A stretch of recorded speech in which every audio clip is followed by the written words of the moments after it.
Vous avez un jardin, mais vous n'avez ni le temps ni l'énergie de faire un potager. De toute façon, avec moi, y a rien qui pousse. Un potager, mais franchement, j'ai autre chose à foutre. Vous n'avez pas de jardin, mais vous avez le temps et l'énergie de faire un potager. Je suis peut-être un sans-dents, mais je suis aussi un sans-terre. Avec ou sans jardin, mettez-vous donc en lien. C'est ce qui s'est fait avec mes voisins chez qui on a pu se faire la main. Et regardez-moi le travail.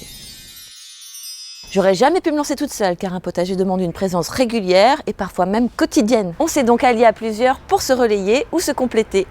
Et on a eu la chance d'avoir parmi nous un jardinier professionnel qui nous a enseigné beaucoup de choses. Je t'ai déjà dit, on plante pas l'ail à côté des haricots, bourricots. Vos désirs sont des ordres, maître. Alors faut pas se leurrer, on est parfois un peu désorganisé. Bah t'aurais pu me dire que t'étais déjà passé arroser le jardin.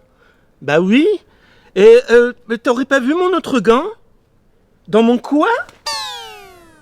On est parfois aussi un peu perdu. C'est quoi ça? C'est une laitue ou c'est une blette? Du basilic. On peut être aussi désappointé par la réalité. Et de 4. Alors 4 radis, certes, c'est un peu léger pour l'apéro. Ah, qu'est-ce que c'est ça? C'est une tique géante! Mais quand on voit le résultat, on oublie la plupart des désagréments. Regardez-moi cette belle courgette!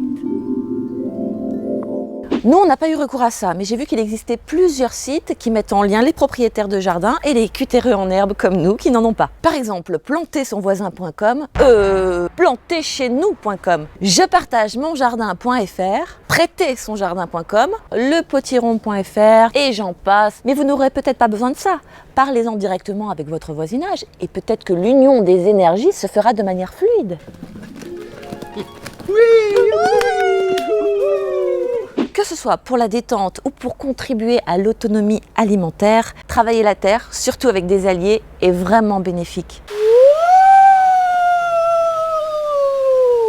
Pourquoi je parle d'autonomie alimentaire? Je veux pas te faire peur, mais si pour une raison ou pour une autre, les magasins n'étaient pas ravitaillés et les routes fermées, ça te rassurait pas d'avoir de quoi te nourrir à côté de chez toi, sous forme de fruits et légumes frais ou en conserve?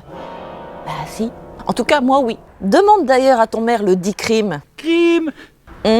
Alors Alexandre, peux-tu nous expliquer ce qu'est ce document? Le DICRIM, c'est le document d'information communal sur les risques majeurs. Ce document informe les administrés qui le consultent sur les mesures prises par leur mairie pour les protéger en cas de crise majeure. Crise géologique ou crise technologique. Exemple, crise géologique, sécheresse, inondation, et technologique, ce sera plutôt un problème sur une centrale. Mais il peut y avoir également une crise économique ou géopolitique, une guerre par exemple. Et si alors on n'était plus approvisionné en pétrole? Mais ce serait l'horreur! Alors que peut faire la mairie pour remédier à la situation dès aujourd'hui si le DICRIM n'est pas assez efficace? Les mairies peuvent mettre à disposition des terrains pour qu'ils soient cultivés et créer une forme d'autonomisation alimentaire qui sécurise les populations en cas de crise majeure. Sous forme de potager collectif, de régie agricole communale, de réserves d'eau de pluie, de terrains et de champs destinés à la création d'énergie ou de carburants locaux, et j'en passe. Mais il n'y a pas que la mairie qui peut changer la donne. Au regard de la loi de 2004 de modernisation de la sécurité civile, les administrés peuvent eux-mêmes proposer des solutions qui vont renforcer la sécurité de la commune.